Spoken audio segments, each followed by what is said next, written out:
बेटा binomial probability distributions की हम लोगों ने 4 कंडीशंस देखी और उसके बाद हमने उसका फार्मूला देखा और हमने क्वेश्चंस की प्रैक्टिस की, तो बाइनोमियल हम लोगों को समझ आ गया। अब है ज़रा इसकी प्रॉपर्टीज़। जैसे बेटा किसी डिश को बनाने के लिए आपको पहले उसके इंग्रेडिएंट बताए जाते हैं कि भाई इस डिश के ये इंग्रेडिएंट्स हैं, ऐसे ही है ना। Yes sir. और कुछ इंग्रेडिएंट्स ऐसे होते यस हैं, सर। अब देखें नमक, वो कहते हैं कि हस्बे जायका, भाई अगर कोई हाई ब्लड प्रेशर का पेशेंट है तो वो नमक ना डाले, ऐसे ही है ना, मतलब वो कोई इतनी खास अहमियत भी नहीं रखता उस चीज़ के लिए। इसी तरह बेटा जब चाय बनाने लगते हैं तो हम जैसे लोगों के लिए तो चाय में चीनी बहुत ज़रूरी है, लेकिन अगर कोई शुगर का यस सर। पेशेंट है मतलब इस तरह से, तो बेटा क्या वो चाय पिएगा तो बगैर चीनी के क्या वो चाय नहीं पी सकता? पी सकता पी सर। मतलब सकता है। कहीं कहलाई तो चाय ही जाएगी ना।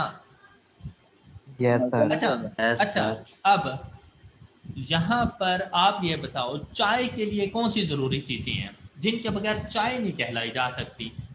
अब चीनी ना हो ना फिर भी चाय कहलाई जाएगी। तो हाँ बिल्कुल, इस पत्ती, चाय की जो पत्ती और यूज दूध। करते हैं वो, और दूध। दूध, शाबाश। और बेटा वो पानी तो ना भी डाले ना, मतलब मैं गाढ़ी चाय पीना चाह रहा हूँ खालिस, तो मैं पानी ना भी डालूँ ना फिर भी आप उसे चाय ही कहेंगे अगर मैं सिर्फ दूध सबसे मिला ज्यादा के जरूरी दूं। हाँ सर, सबसे ज्यादा जरूरी है आग। हाँ हाँ वाह, अब बेटा वो लगानी आती है तुझे, वो मुझे पता है, वो हर कोई लगा लेता है। तीली तो जलानी है, तीली जलाना तो सबको आता है ना, है। और कुछ लोग तो वैसे ही बंदर नहीं एक्सपर्ट होते बुलाते। हैं, तीली लगाने में तो यस वैसे ही सर। एक्सपर्ट होते हैं कुछ लोग। Yes sir. अच्छा, तो बेटा चाय बनाने के लिए आपको ऐसा नहीं लग रहा जैसे दूध और पत्ती का होना ज्यादा जरूरी है? Yes sir. यस हाँ, सर। तो बेटा इन्हें इन्हें हम लोग कहते हैं पैरामीटर्स। इन्हें कहा जाता है पैरामीटर, जिनके बगैर चाय नहीं बन सकती।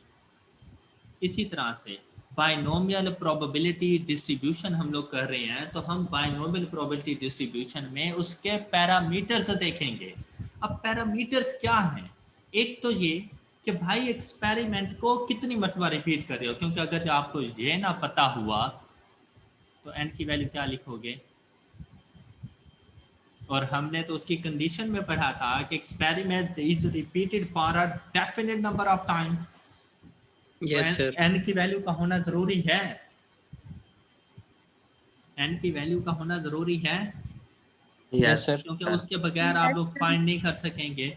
और दूसरा yes sir. Probability of success का पता होना चाहिए। अब यहाँ पर ये नहीं मतलब कि प्रोबेबिलिटी ऑफ फेलियर गिवन हो तो फाइंड नहीं कर सकते, तो बेटा अगर फेलियर गिवन हो तब भी सक्सेस तो फाइंड कर सकते हैं ना। लेकिन हमारा जो ज़्यादातर फोकस होता है ना वो किस चीज़ के ऊपर होता है? प्रोबेबिलिटी ऑफ सक्सेस के ऊपर। तो ये दो चीज़ें हैं, अगर ये दो चीज़ें क्वेश्चन में आपको मिल जाएं फिर चाहे वो किसी भी चीज़ की प्रोबेबिलिटी पूछ ले आपसे बता देंगे। लेकिन अगर एन और पी ना हुए तो हम लोग प्रोबेबिलिटी नहीं बता सकते। तो इसीलिए हम कहते हैं कि बाइनोमियल प्रोबेबिलिटी डिस्ट्रीब्यूशन के दो पैरामीटर्स हैं, एन एंड पी। और दो पैरामीटर्स होने की वजह से हम इस प्रोबेबिलिटी डिस्ट्रीब्यूशन को बाय पैरामीट्रिक प्रोबेबिलिटी डिस्ट्रीब्यूशन कहते हैं। क्या कहते हैं? Bi bi parametric parametric probability. तो याद डिस्ट्रीब्यूशन। रखिएगा कि इन केस अगर क्वेश्चन में वो आपसे कह देता है in a bi parametric probability distribution, तो बाय पैरामीट्रिक प्रोबेबिलिटी डिस्ट्रीब्यूशन कौन सी होगी? बायनोमियल वाली। शाबाश, binomial bi parametric probability distribution होगी आपके पास। क्लियर है ये बात? Yes yes sir. सर। अच्छा, सर क्लियर। अब बेटा ये जिस तरह से चैप्टर नंबर 12 के अंदर आप mean, standard deviation and variance पढ़ा करते थे फ्रीक्वेंसी डिस्ट्रीब्यूशन से, याद है? Yes sir. यस। तो बेटा प्रोबेबिलिटी डिस्ट्रीब्यूशन से भी तो मीन, स्टैंडर्ड डेविएशन, वेरिएंस वगैरह आ सकते हैं ना। यस सर, आ अच्छा, सकते हैं। एक यस सर। फॉर्म हमने पढ़ ली थी वो एक्सपेक्टेड नंबर्स वाली, वो एक फॉर्म हमने पढ़ ली थी। एक्सपेक्टेड नंबर में तो तमाम के तमाम हम लोग देखते थे ना, तमाम पॉसिबल आउटकम्स के मीन की वैल्यू Yes. क्या बनेगी, लेकिन यहाँ पर तमाम की नहीं, कुछ के देखेंगे, कुछ वेरिएबल्स के बारे में। तो बेटा n और p का प्रोडक्ट बाइनोमियल प्रोबेबिलिटी डिस्ट्रीब्यूशन का मीन कहलाता है। कि अगर आपसे पूछ लेना कि mean of binomial probability distribution, तो आपने n और p मतलब पैरामीटर्स का प्रोडक्ट, पैरामीटर्स को मल्टीप्लाई करते हैं, n एंड p, ये हमारे पास मीन की वैल्यू बन जाती है। क्लियर, सिंपल है ना। Yes, sir. Yes, sir. Clear है। अब इसी तरह से अगर स्टैंडर्ड डेविएशन पूछ ले तो फिर एन पी क्यू, इन तीनों को मल्टीप्लाई करके, अब स्टैंडर्ड डेविएशन है तो अंडर रूट लगा दें, एन पी क्यू का अंडर रूट स्टैंडर्ड डेविएशन बन जाएगा। और अगर वेरिएंस फाइंड करना हो तो फिर स्टैंडर्ड डेविएशन का स्क्वायर, तो फिर अंडर रूट नहीं लगाएंगे, एन पी क्यू। ओके बेटा, ये Yes, बात sir, okay. Mean, Yes, standard sir. Deviation और वेरिएंस क्लियर हो चुका है आप लोगों को। Yes, Yes, sir. sir. Mean क्या होता है, एन पी, स्टैंडर्ड डेविएशन क्या होता है, n p q under root, and variance Okay. क्या होता है, एन पी क्यू। क्लियर। तो बेटा Yes. एक Yes, sir. क्वेश्चन हो सकता है, क्वेश्चन इस तरह से कि आपको एन पी की वैल्यू दे दें और आपसे मीन, स्टैंडर्ड डेविएशन और वेरिएंस पूछ लें तो वो बता देंगे।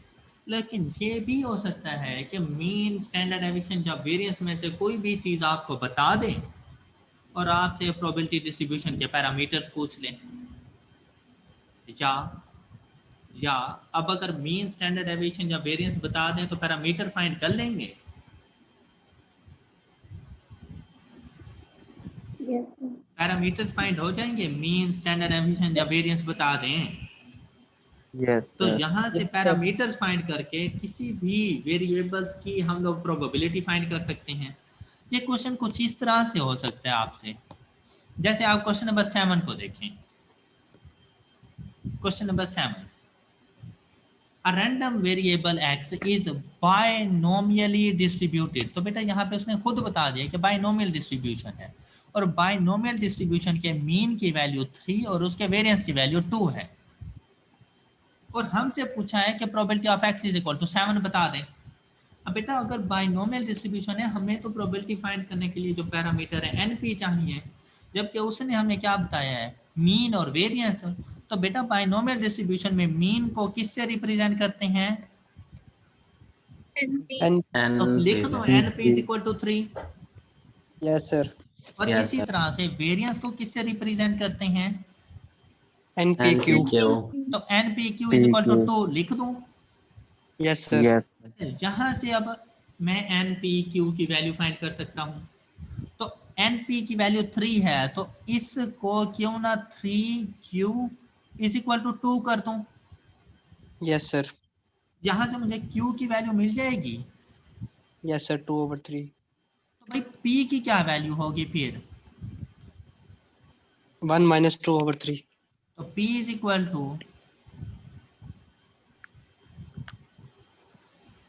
1/3. Okay, हाँ sir. जी, एक पैरामीटर आ गया। Yes, sir. क्या ये बात Yes, सबको sir. क्लियर हो गई है। Yes, sir sir. ये काइंडली Clear. रिपीट कर दें। बेटा ये वेरिएंस के फार्मूले में ये Yes, sir, देखो clear है। np3 है, तो यहाँ पर भी तो np ही है ना। यस तो सर। इसको इसकी वैल्यू से रिप्लेस करके q की वैल्यू फाइंड की, और जब q मिल गया है तो p की वैल्यू फाइंड कर ली, 1 माइनस q। ओके सर ठीक। हो गया। अब एक Yes, पैरामीटर sir, हमें मिल चुका है, दूसरा पैरामीटर मीन की वैल्यू में जाके p की वैल्यू पुट कर दें, तो n multiplied by 1/3 is equal to 3। तो n की वैल्यू Right. हो गए, पैरामीटर्स मिल गए, Yes, sir. q की वैल्यू भी मिल गई। अब बेटा Yes. वैसे तो यहीं तक क्वेश्चन कर सकता है, n p q की वैल्यू फाइंड करवा ले, वरना अगर प्रोबेबिलिटी पूछ लिया तो भाई अब क्या मसला है,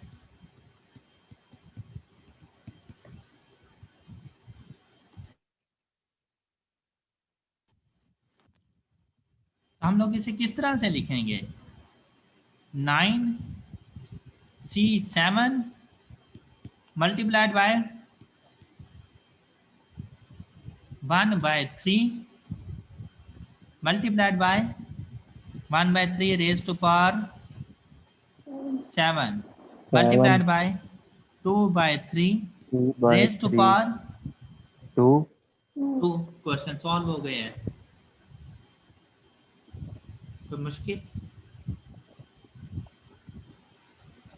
कोई मुश्किल बाइनोमियल में? No no sir. सर हो गया, समझ आ गया। अच्छा अच्छा, इसका आंसर क्या आ रहा है? फाइंड किया किसी ने?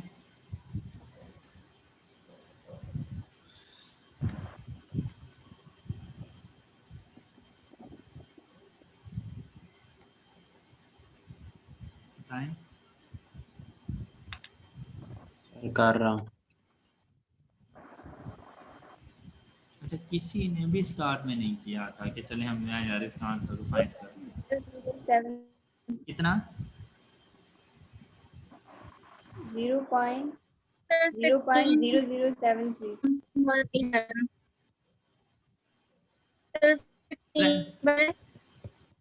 15 by 2187। सर 16/2187। ओके, तो ये प्रोबेबिलिटी का आंसर 16/2187। हाँ जी।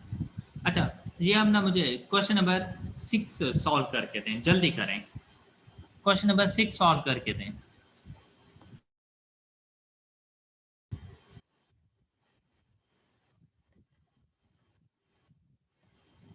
मीन 36, तो NP इज इक्वल टू 36। अच्छा, स्टैंडर्ड डेविएशन यहाँ पे दिया गया है कि 4.8। तो अगर यहाँ स्टैंडर्ड डेविएशन है तो मैं इसे वेरिएंस में कन्वर्ट कर दूँ, NPQ इज इक्वल टू, और मैं 4.8 का स्क्वायर ले लेता हूँ। 2.19 नहीं, नो 23.04 23। तो इसको वेरिएंस में कन्वर्ट कर ले। 20.04 आ रहा है।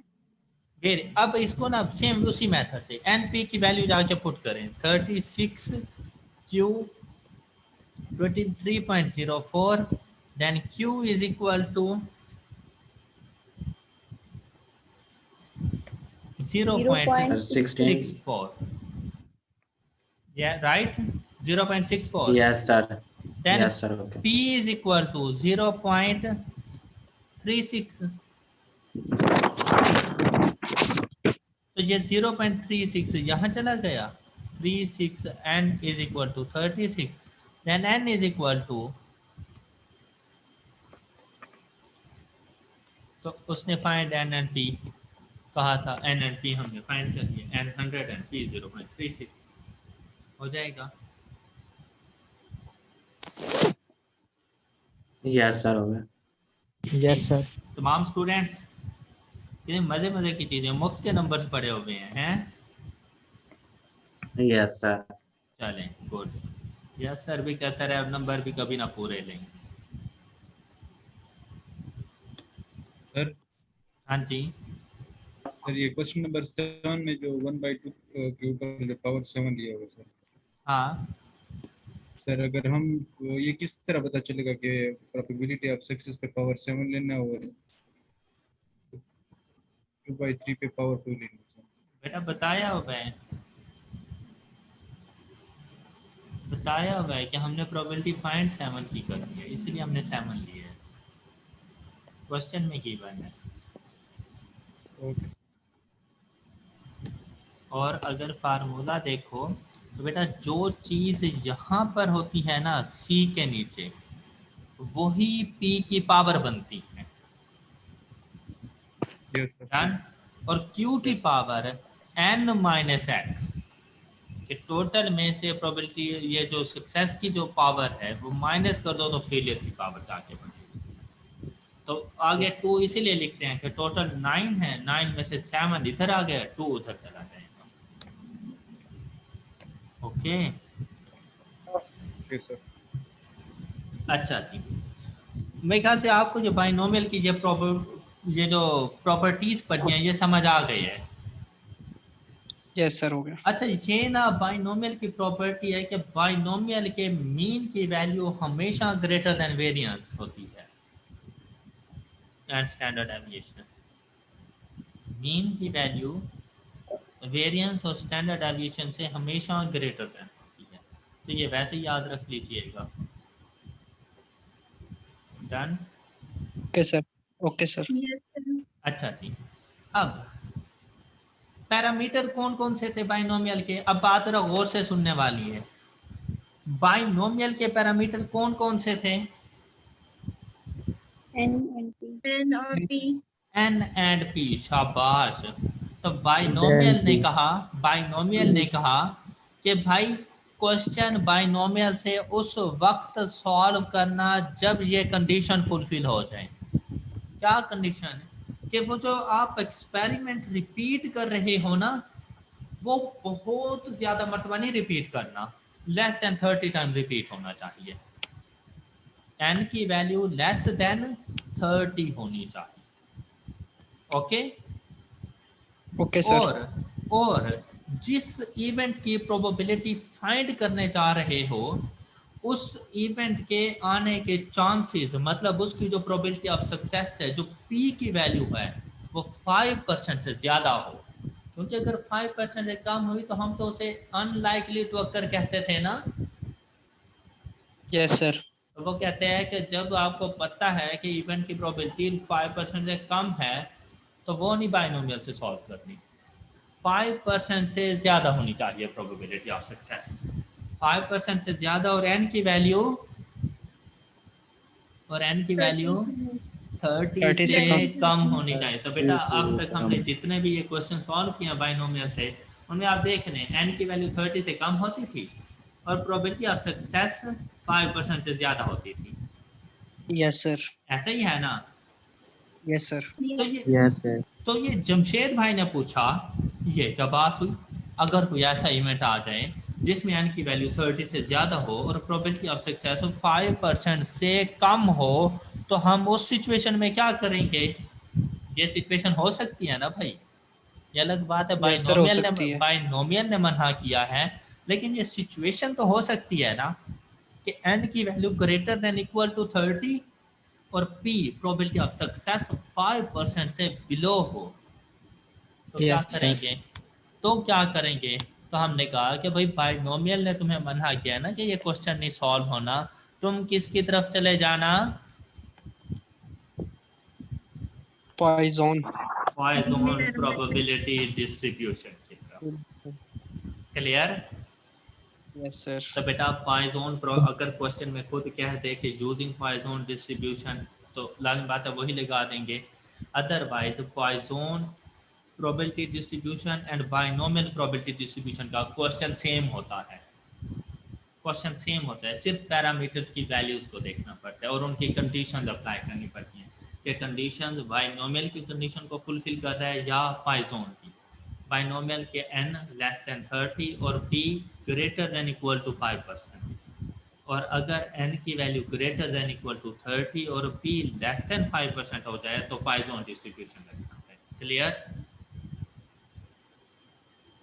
Yes sir. अच्छा, एक तो हमें पता चल जाएगा कि अगर क्वेश्चन में बता दे तो पॉइजन लग जाता है। दूसरा, क्वेश्चन में अगर नहीं बता रहा तो हम n एंड p की वैल्यूज को देख लेते हैं। और तीसरी इसकी इंडिकेशन कि इसके अंदर किसी इवेंट के अक्कर होना, किसी भी इवेंट के अक्कर होना किसी स्पेसिफिक टाइम में होगा, किसी प्लेस पर होगा, कि वो आपसे कह देगा कि भाई मैं 5 मिनट के अंदर 3 फोन कॉल रिसीव करता हूं, या कह देगा कि यार 10 मिनट के अंदर 4 एक्सीडेंट हो गए, इस किस्म की बात।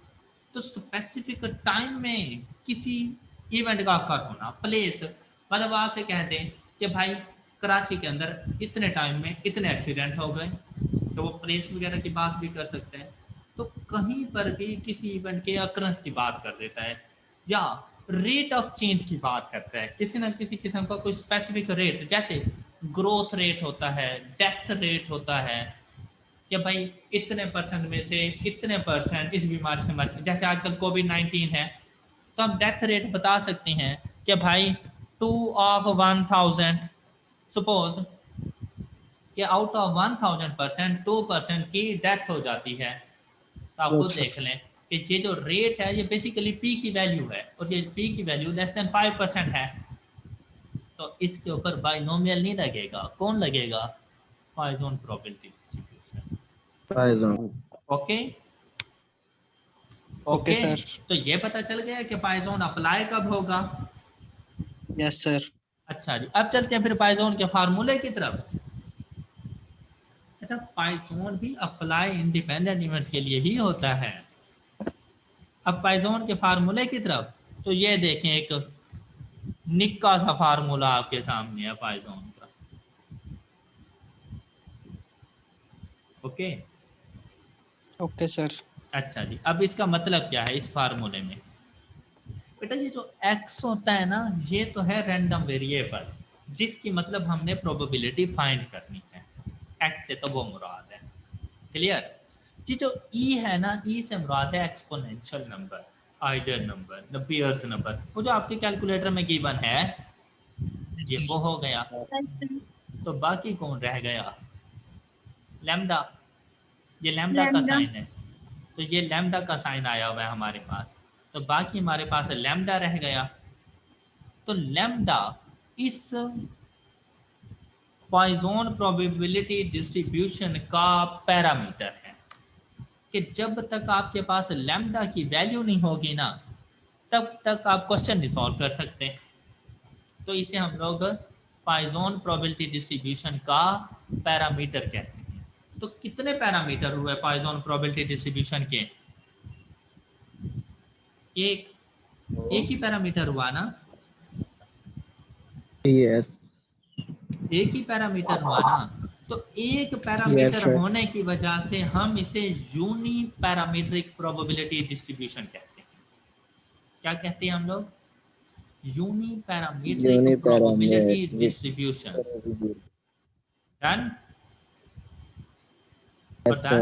अच्छा बेटा, ये कुछ बुक्स के अंदर ना इसके पैरामीटर को ना म्यू की वैल्यू से भी रिप्रेजेंट किया गया, हालांकि म्यू हम लोगों ने आगे जाके पढ़ना है, उसके लिए होता है मोस्टली लैम्डा ही यूज होता है।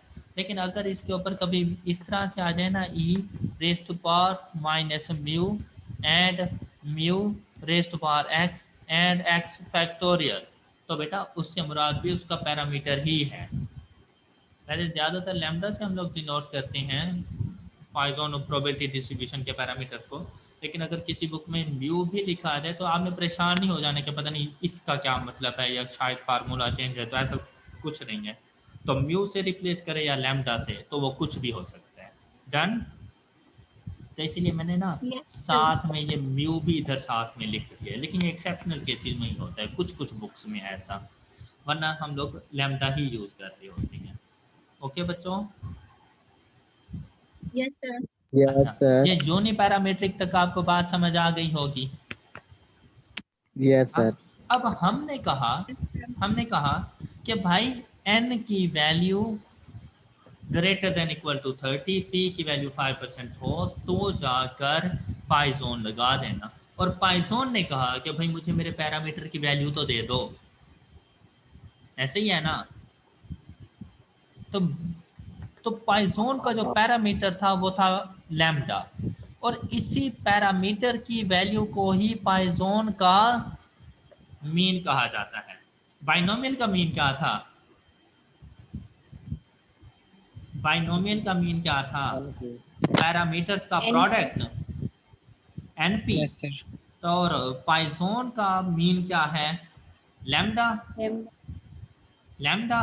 तो बेटा यहाँ पर भी एनपी, अगर लैम्डा डायरेक्ट नहीं दिया गया तो एनपी का प्रोडक्ट लैम्डा की वैल्यू बन जाता है।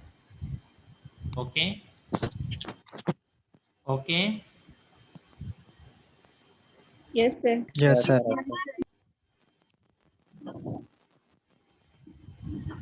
पॉइसन प्रोबेबिलिटी डिस्ट्रीब्यूशन के अंदर जो पैरामीटर की वैल्यू होती है वही उसका मीन कहलाता है, और पैरामीटर अगर क्वेश्चन में गिवन ना हो तो एन पी को आपस में मल्टीप्लाई कर दें तो आपके पास पैरामीटर की वैल्यू आ जाती है। और अगर इसका स्टैंडर्ड डेविएशन फाइंड करना हो तो फिर पैरामीटर का अंडर रूट, इसका standard deviation under root parameter. Lambda का under root Poisson probability distribution का स्टैंडर्ड डेविएशन बन जाता है। तो वेरिएंस क्या होगा फिर? lambda लैम्डा मतलब मीन के इक्वल। mean equal.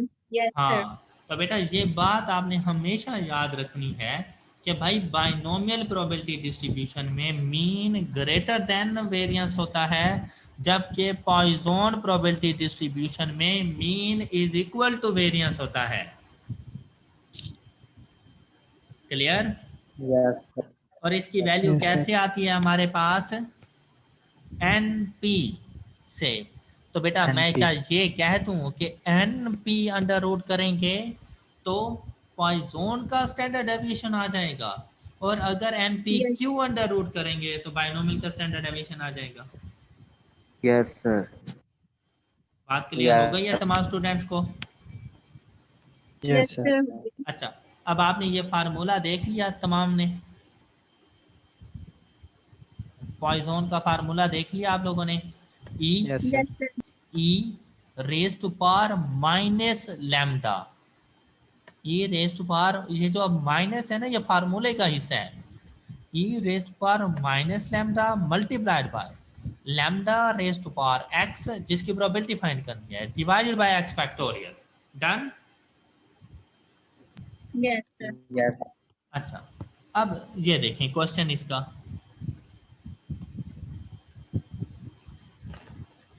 अब क्वेश्चन से कैसे पता चलेगा कि भाई बाइनोमियल है, पॉइसन है, हाइपरज्योमेट्रिक है? तो क्या कहता है? The mortality rate. तो जैसे रेट की बात की तो बेटा हाइपरज्योमेट्रिक में कहीं कोई रेट पढ़ा था तुम लोगों ने? No, sir. No. बाइनोमियल में पढ़ा है? No. कहाँ पे पढ़ा है? No, sir. Poison. Poison. Poison. तो यहाँ से पता चल गया पॉइसन है।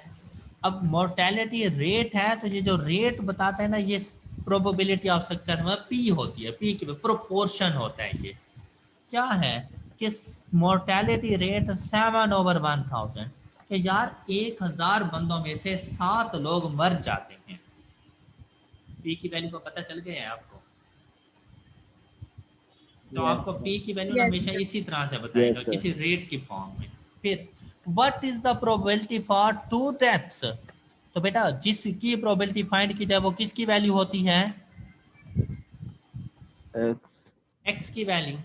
On account of this disease in a group of 400, तो ग्रुप ऑफ 400 से क्या मुराद है?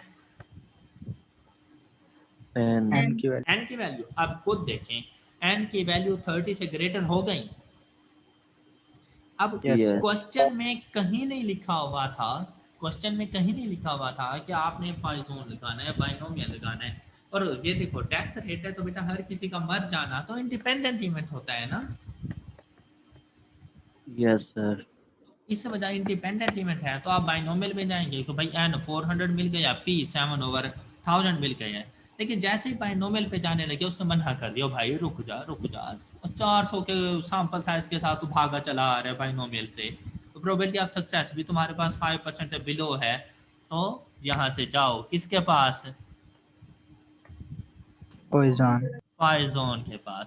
तो पॉइसन ने एक छोटी सी रिक्वेस्ट की, उसने कहा यार तुम्हारे पास N और P हैं और ये तो बाइनोमियल के पैरामीटर हैं, मुझे ना मेरा पैरामीटर फाइंड करके दे दो बस। तो इसका पैरामीटर कैसे आएगा? N into P. 400 multiplied by 7 into 1000, ऐसा ही है। तो लैम्डा की Yes, क्या sir. वैल्यू आ गई? 2.8, 2.8. राइट? बेटा सबको क्लियर हो गई ये बात Yes, sir. लैम्डा की? तो बेटा उसने आपसे पूछा क्या है? Probability of x is equal to 2, at least at most तो नहीं था ना, सिर्फ 2 के लिए बताना था। तो क्या लिख देंगे? E raise to power minus lambda, तो लैम्डा की वैल्यू मतलब 2.8 multiplied by 2.8 raise to power 2 और डिवाइडेड बाय, Factorial. हाँ जी। अब बात गौर से सुनिएगा। अगर आप क्वेश्चन में गौर से देखें तो इसने ये वाली वैल्यू खुद बता दी है।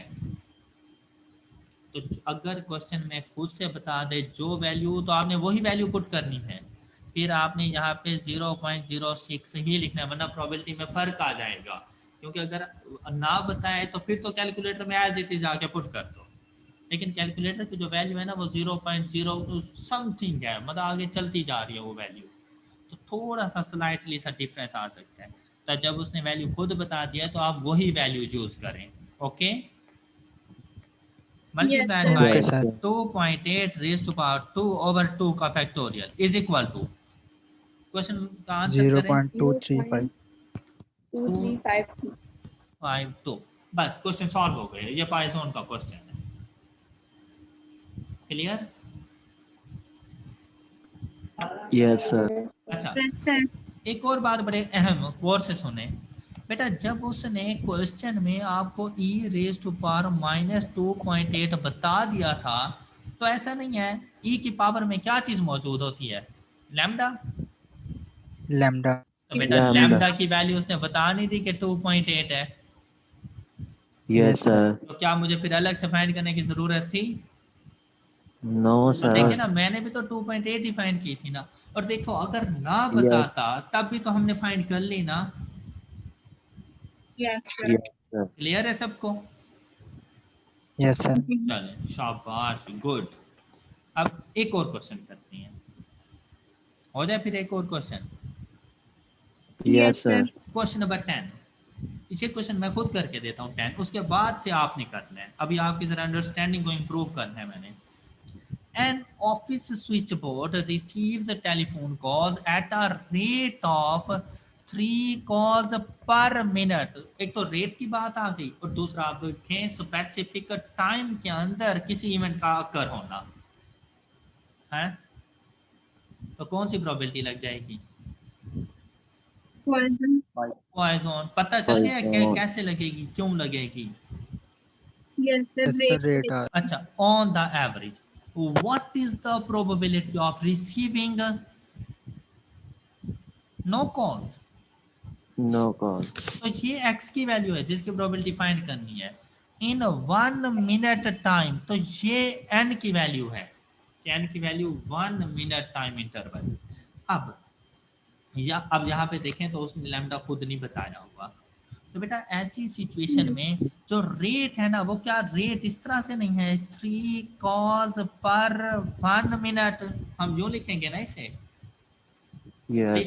अगर ये 5 मिनट होता तो 3/5 लिख देते, अगर ये 10 मिनट होता तो 3/10 लिख देते, ऐसा ही है ना, ऐसा Yes, ही है sir. ना।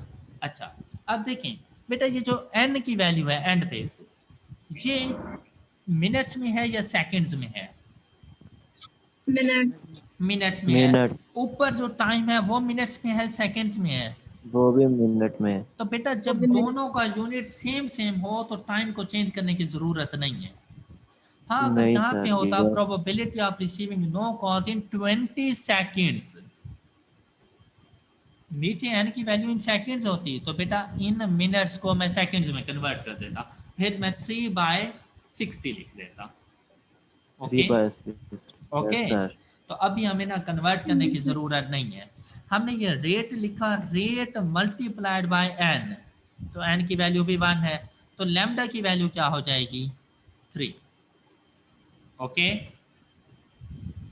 रेट से मुराद प्रोपोर्शन होता है, तो प्रोपोर्शन मल्टीप्लाइड बाय n, तो यहाँ पर टाइम का यूनिट सेम था तो टाइम को चेंज करने की ज़रूरत नहीं थी आप लोगों को, तो 3/1 मल्टीप्लाइड बाय 1, ये लैम्डा की वैल्यू आ गई आपके पास 3। अब प्रोबेबिलिटी फाइंड कर लें, तो probability of x is equal to 0, तो हम इसे क्या लिखेंगे? e raise to power -3 multiplied by 3 raise to power 0 over 0 का फैक्टोरियल। क्या आप लोगों को समझ आई? Yes, sir. अब बेटा Yes, 3 sir. Raise to power 0 is equal to 1, 0 का फैक्टोरियल इज इक्वल टू 1, तो बेटा जब x की वैल्यू 0 हो तो आप simply e raise to power minus lambda कर दिया करो। तो 0.049 e raise to power minus lambda कर दिया, फिर सारा लिखने की जरूरत नहीं है, मतलब थोड़ा Yes, sir. Smart work. तो आंसर क्या आ गया? 0.। 0.0497. तो ये बेटा इसका आंसर हो गया। क्वेश्चन नंबर 10 सॉल्व हो चुके हैं। ओके बच्चों, Yes, sir.